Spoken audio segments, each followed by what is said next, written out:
Começando. E aí galera, beleza? Tô aqui hoje para comentar uma mão que rolou no LAPT em 2011, o Call de Dama High. Para quem ainda não viu o vídeo, eu vou colocar aqui na descrição desse vídeo o link para vocês estarem assistindo, ver como é que foi. Foi uma mão que já foi muito discutida em revistas, já foi muito discutida, eu já discuti com praticamente todos os regulares que eu conheço. Foi o Call de Dama High que eu dei no argentino Léo Peluca em 2011. Foi uma mão muito interessante, que de certa forma foi bem lembrada, principalmente porque ela foi escolhida pelo PokerStars numa escolha que eles estavam escolhendo as 5 principais mãos da história, em comemoração, acho que era 1 bilhão de mãos que tinha acontecido, que em comemoração desse 1 bilhão de mãos que ia rolar no PokerStars, eles escolheram 5 mãos que aconteceram em torneios e essa foi uma das escolhidas. Então fiquei muito feliz por isso também. E vamos lá, vamos ao comentário, o que eu achei da mão, o que eu pensei ali naquela situação. A mão que aconteceu foi o seguinte: eu tinha acabado, o histórico anterior à mão é o seguinte, eu tinha acabado de dobrar as fichas, mais ou menos algumas mãos antes, eu tinha dado um 4-bet shove em cima do Peluca, que é o mesmo adversário que eu estou jogando essa mão. Eu dei um 4-bet shove de valete 10 e ele deu call de as e dama. Então eu dobrei em cima dele, eu devo ser o primeiro em fichas ali e ele deve ser o terceiro em fichas. Na mesa tá eu, o Manzano, Peluca, Kamikaze e Marcelinho. E eu sou o Big Blind, do meu lado esquerdo é o Manzano, ele folda a mão, e o Peluca ele sobe do início da mesa.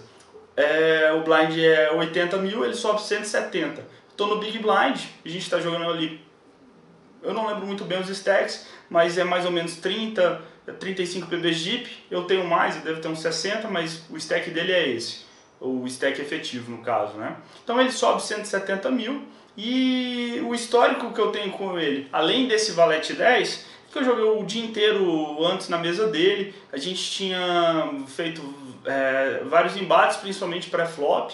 Eu já tinha dado um outro 4-bet shove nele e ele tinha foldado. Eu tinha dado o 6º bet shove nele e ele tinha foldado. E a gente entra na mesa. Na época, o Peluca hoje é um jogador profissional muito bom, regular bem regular no PokerStars. Mas naquela época eu tinha o note que eu tinha dele, ele era um jogador agressivo que não tinha muita noção pós-flop. Esse era o note que eu tinha na época dele. Então beleza, então ele sobe do início da mesa, blind 80, ele faz 170, eu call no Big Blind com Dame 9 suited e o board vem Rei, Rei 6, com 2 cartas de espada, salvo engano. E ali naquele flop, eu decido sair liderando.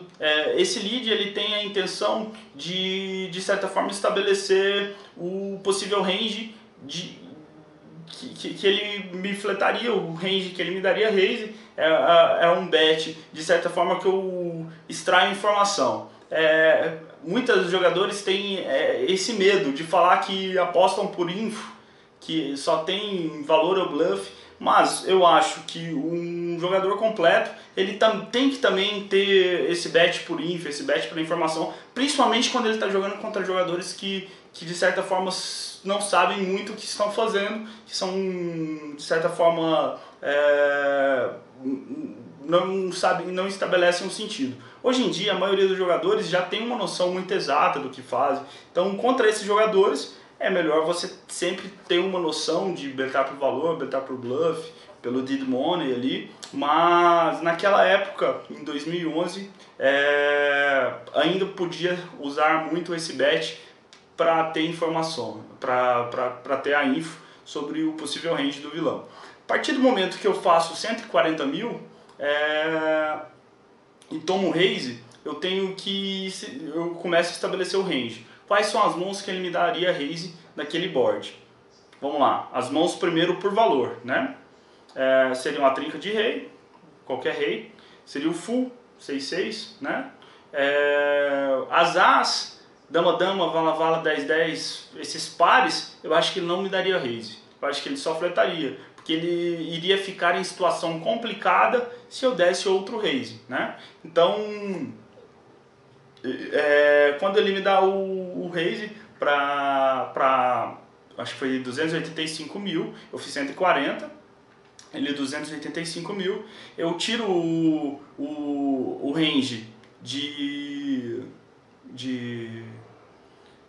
valor como as, dama-dama, vala-vala, 10-10, 9-9, porque eu acho que ele só me fletaria. E fica os topos do range, como todos os reis e os fulls, né?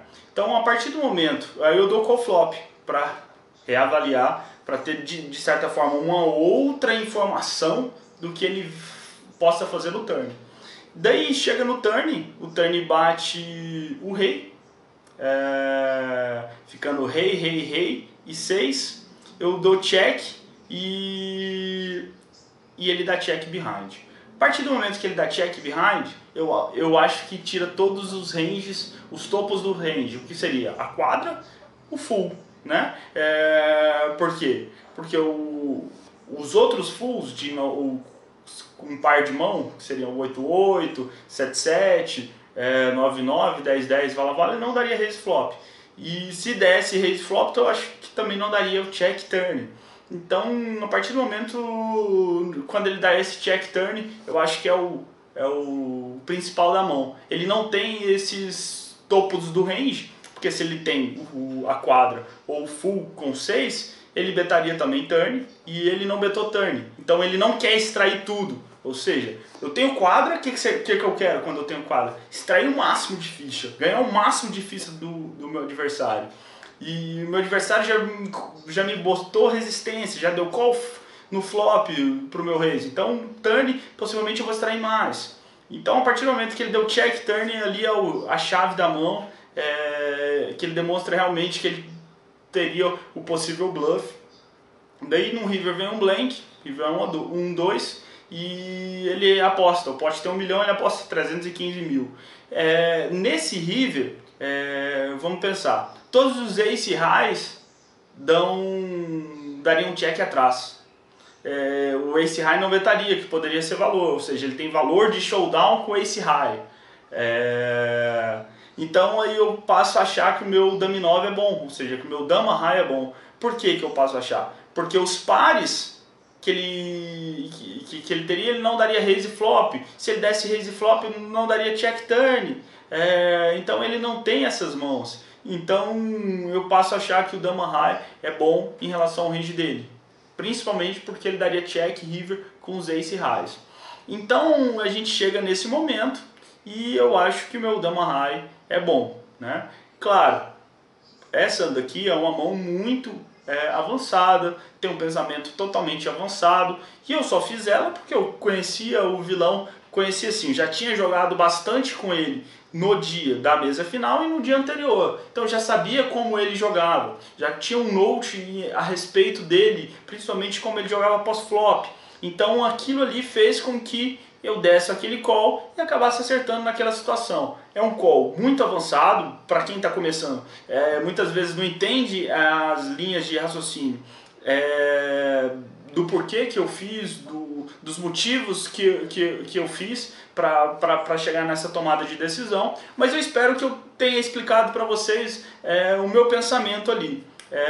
Espero que vocês tenham entendido um pouco o que eu quis com cada street, com pré-flop, com flop e como a ação chegou no river. O que é legal dessa mão é porque as mãos, a leitura, ela é sempre um complemento, né? Um complemento do quê? Do pré-flop. Esse cara aqui é um cara que sobe muito pré-flop, ele tem um range muito grande. O que ele faria naquele flop se ele tivesse o topo do range? O que ele faria se ele tivesse as mãos medianas? O que ele faria se ele tivesse o air? E a partir do momento que você vai tendo a informação do pré-flop, essas informações mentais do pré-flop, do flop, do turn e do river, você chega num consenso do possível range, da possível gama de mãos que ele teria ali naquela situação e toma sua decisão para dar o call, para dar o fold E isso é o mais legal do poker, né? Você fazer isso o tempo inteiro, você ter todos esses notes o tempo inteiro, do que aquele cara sobe, qual que é o possível range que ele tem em cada determinada situação. Então é isso que eu queria passar para vocês. E se tiverem alguma dúvida, podem mandar aí na descrição desse vídeo que eu respondo para vocês, beleza? Se gostarem, então compartilhem esse vídeo, que eu vou estar sempre postando para vocês mãos novas, mãos interessantes, coisas novas que eu vou fazer para deixar cada vez mais esse canal bombando. Beleza, galera? Valeu, um abraço!